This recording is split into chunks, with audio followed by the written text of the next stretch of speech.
2,000 years ago, the Roman army is the best equipped army in the world.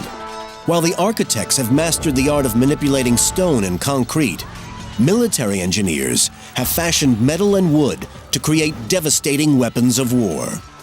The Roman foot soldier's main weapon is a fearsome sword called a gladius, a double-edged blade about 18 inches long with a sharp point. It was used for stabbing and thrusting rather than slashing. But if a sword could be deadly at close quarters, their spear, called a pilum, could kill from a distance. It can be thrown with lethal accuracy around 100 feet. The pilum's designed basically to kill. It's designed to pierce people, to pierce armour, to pierce their shields.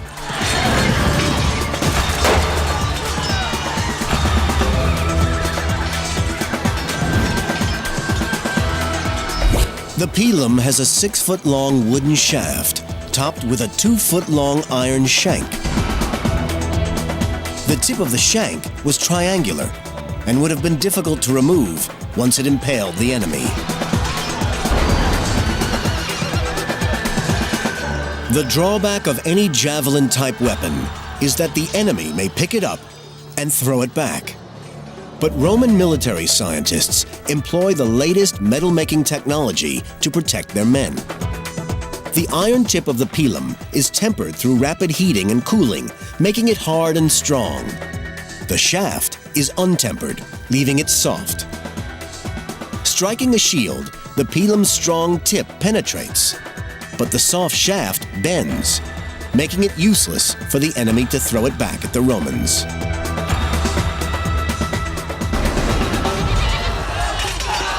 Protecting your soldiers from injury is just as important as arming them for attack.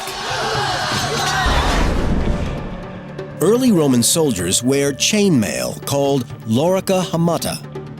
Vertical rows of solid washer-like rings made from bronze or iron are linked to riveted rings that run horizontally.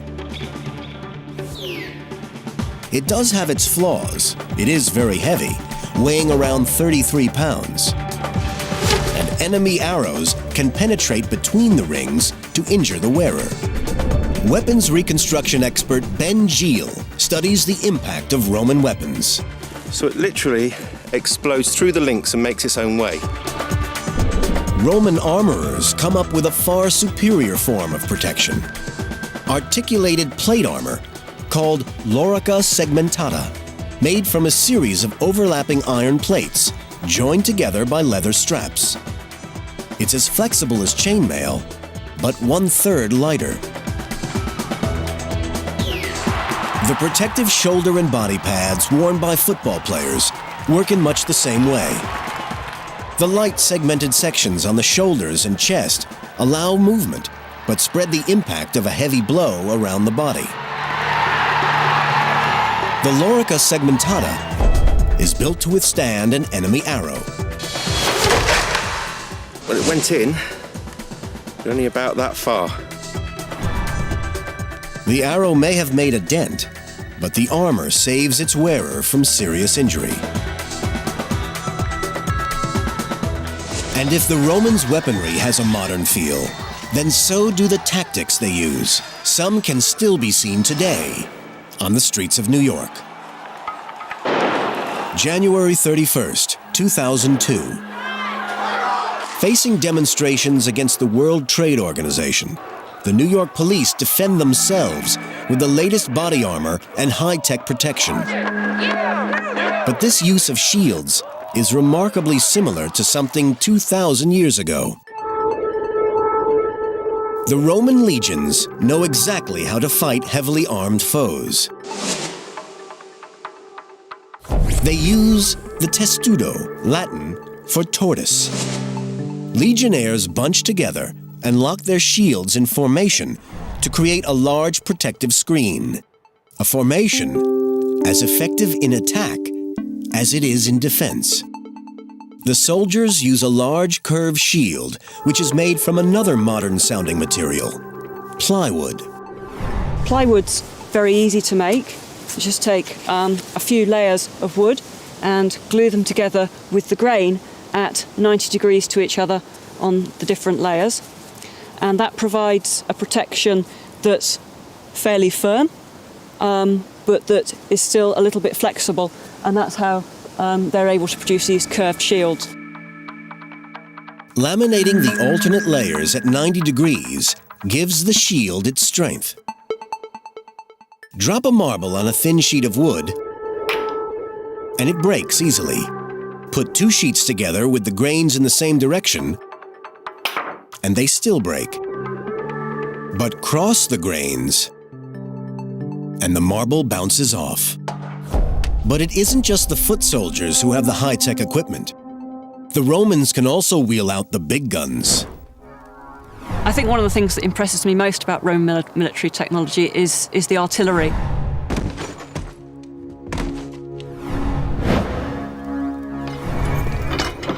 Few examples of Roman artillery survive, but the Romans left detailed clues as to how to recreate them.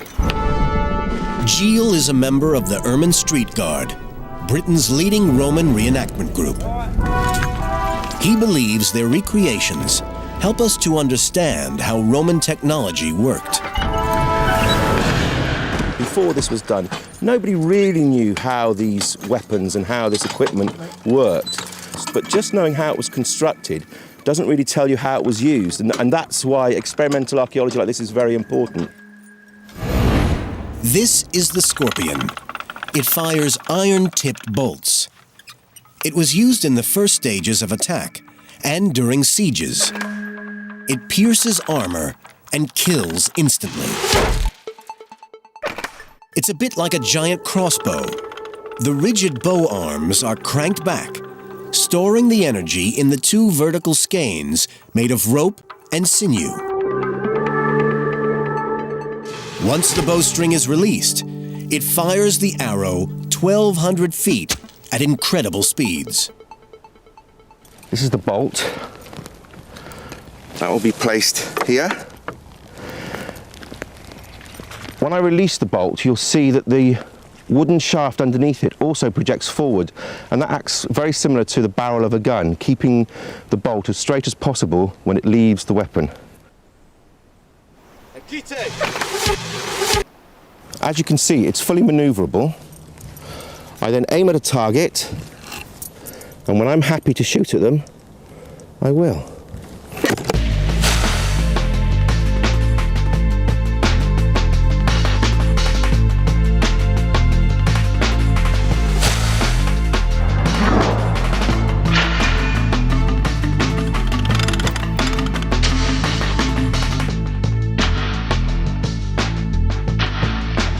The Scorpion is a lethally effective weapon.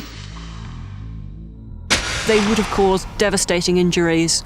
There are skeletons of British people who were probably killed by the Romans when they invaded.